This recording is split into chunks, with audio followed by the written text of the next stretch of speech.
The Rams were missing half their damn team and still took a Super Bowl favorite to overtime. Break out your leg warmers and members only jackets. It was 80s retro day for the Chargers, and USC climbs in the top 25, but still aren't considered a college football playoff contender yet. Good morning. I'm James. This is your daily dose of sports and snark for the greatest sports city in the world, Los Angeles. This is the faithful Angelenos morning report. So it is September 9th, 2024, back to the sanctum sanctorum of LA sports, and it is so damn good to be here, I gotta tell you. We are going to have an expanded scoreboard today to analyze the opening of the NFL season. So, if you like being in the know about LA sports, click the like button. Click the subscribe button. There's a notification bell. Hit that. It'll let you know when we drop new content. Sharing is caring. Let people know we exist, and by all means comment. Now, before we go through the news and notes, the expanded scoreboard. Detroit 26, Rams 20 in overtime. Look, guys, the reason I'm not bothered much by this loss, I look at this game and I think to myself, the Rams would love to play this one with a full complement of players.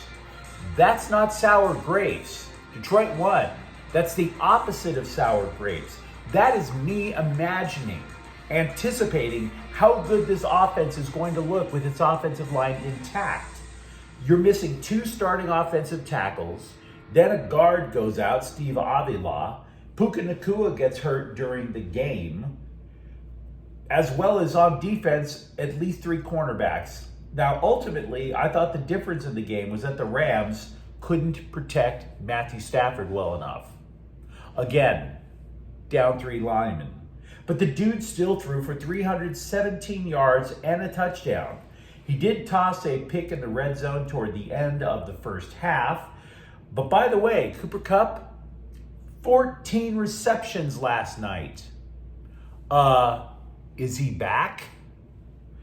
So yeah, there's some good stuff here. The only other negative for the offense was only getting 2 scores out of 5 trips to the red zone. Meanwhile, the Lions elected to test the Rams' defensive line because Aaron Donald was no longer playing. Now, 163 rushing yards, pretty good for Detroit. I'll grant you that. But for a first game with a defensive line of rookies and second-year players, and they didn't have this game put away?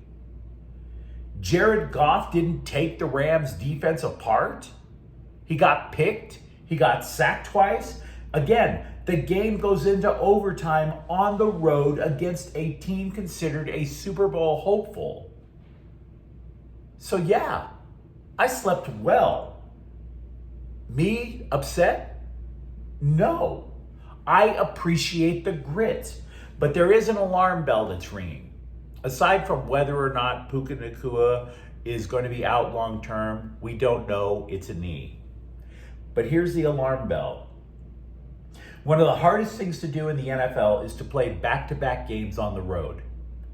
Almost inevitably, you're going to fall flat in game 2. The Rams play at Arizona next week.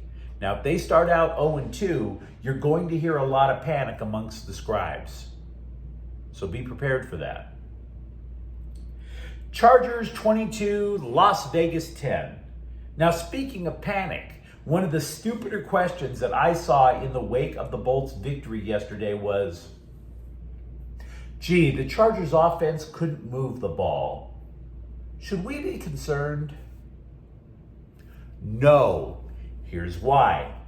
First of all, isn't that the team that the Chargers lost to by more than 40 points the last time they played? Just asking. It wasn't that long ago. I was at that game.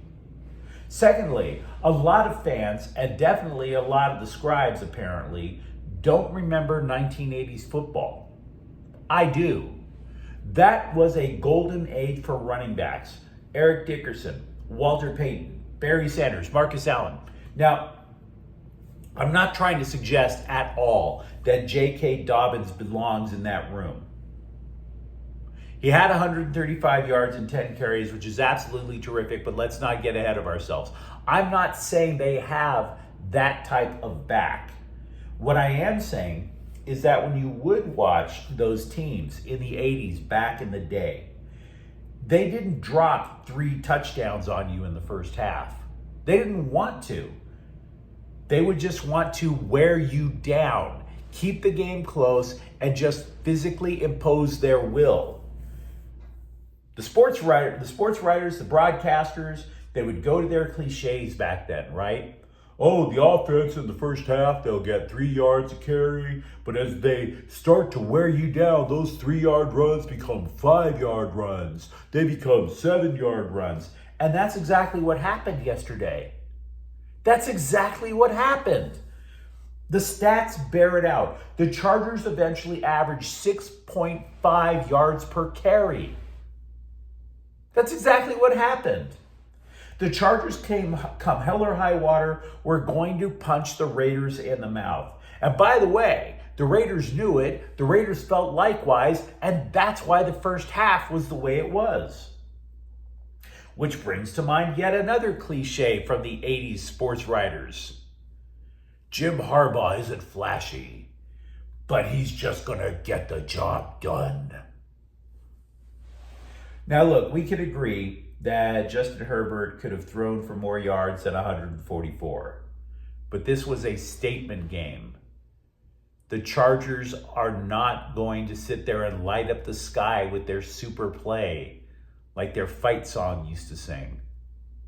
They're going to hit you in the face until you hit the canvas. Is it good enough to beat Kansas City? Not now, it isn't. Not now. But can we wait a few weeks before we get there, please? Should we be concerned? Dodgers 4, Cleveland 0. Jack Flaherty pitches 7 1/3 shutout innings. Shohei Ohtani hit his 46th home run of the year in his quest to be the first player to go 50-50. Max Muncy also homers. Dodgers lead the West by 6. Connecticut 69, Sparks 66. Do you want to talk about the Sparks? Me neither. Meanwhile, today the Cubs are at the Dodgers at 7. Walker Buehler is 1-4 with a 5.67 ERA. Kyle Hendricks is 3-11 with a 6.60 ERA. And now we get to the news.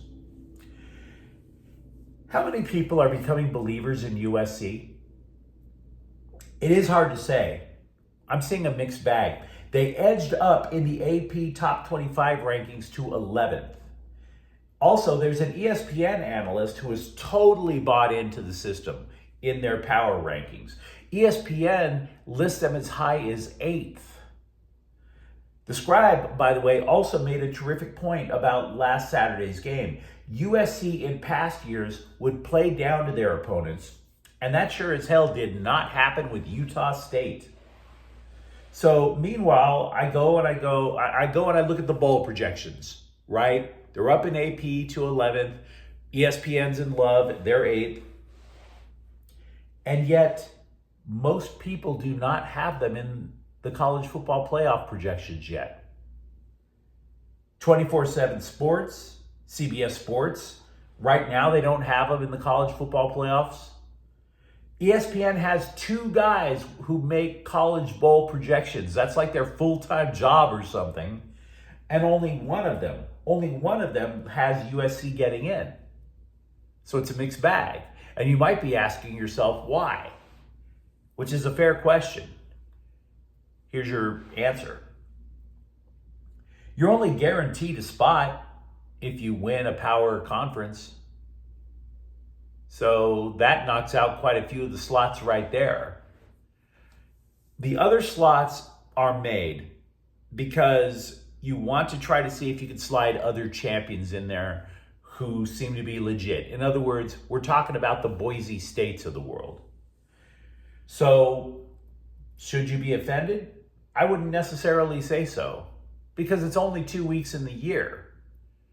Yeah, everybody wants their immediate respect. I get that. The Trojans would have to prove themselves whether they were in this projected bracket or not. So Just keeping that in mind. You have to slowly turn heads in order to become the homecoming queen, frankly. We have been talking about this all summer. USC football, by the way, they would land these amazing defensive recruits for the class of 2025. And then before you could say Alex Grinch sucks, the rug would get pulled out and the recruit would stay back east. I was telling you guys all summer that at least some of these recruits would want to see if there were going to be results behind the hype about the Trojans' defensive brain trust. And now is the time for us to put my little theory to the test, because USC has allegedly landed the top inside linebacker for the class of 2025 in Ty Jackson of Florida. He's considered the 25th best prospect in the entire class, according to on3.com. He is considered quick. He is considered a surefire tackler. Now, I agree. We've been talking about it. USC has been burned by East Coast recruits before. But on this one, I have to admit, I'm kind of hopeful. And it's not just because whether or not USC lands the big fish, right? Ever since Lincoln Riley got hired, I was telling you guys, USC football wouldn't be quote unquote back until someone on defense, a linebacker, had the chutzpah to wear 55. The Trojans revere that is like, that 55 is the number on the it's a traditional number when they know that they have the guy on defense. The guy who is not just going to dominate college football, but he is going to be their equivalent of a Heisman winner on offense. We're talking players like Juju Seau, Willie McGinnis, players like that who wore 55. Now, I'm not saying I know for a fact that Ty Jackson is a 55. But when they get a linebacker who's good enough to wear that number, oh, that's when you know. That's when you know.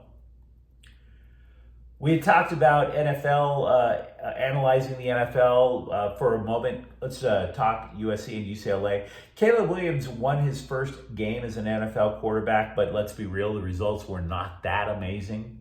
He didn't throw a touchdown pass. He only threw for 93 yards, guys. Now, I'm not trying to say he's a bust, but what I am trying to tell you is this. There are very few one-man saviors in college football. And there are next to none in the NFL. So Williams has his work cut out for him.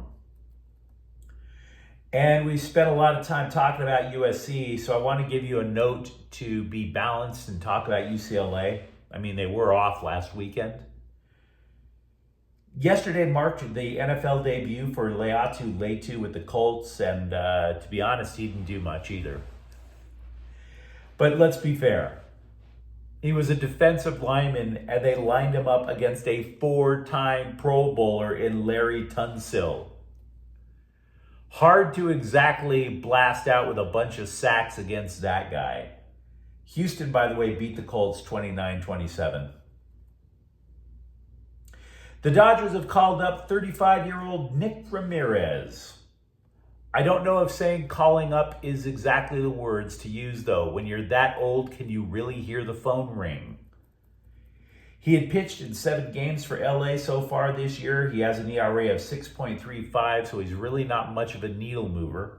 The Dodgers also sent down Justin Robleski to Oklahoma City, and they designated Michael Peterson for assignment. But you let me know what you think in the comments thread, because we talked a hell of a lot about the Rams and the Chargers. And are you a little annoyed, or are you okay with USC not quite being College Bowl playoff ready to the scribes yet? If you enjoyed the content, don't forget to subscribe to Faithful Angelenos. We talk LA sports every single day here. Thank you for watching. I'm James. We'll be back tomorrow. Faithful Angelenos is a Kian Cortell Queso production. Take care.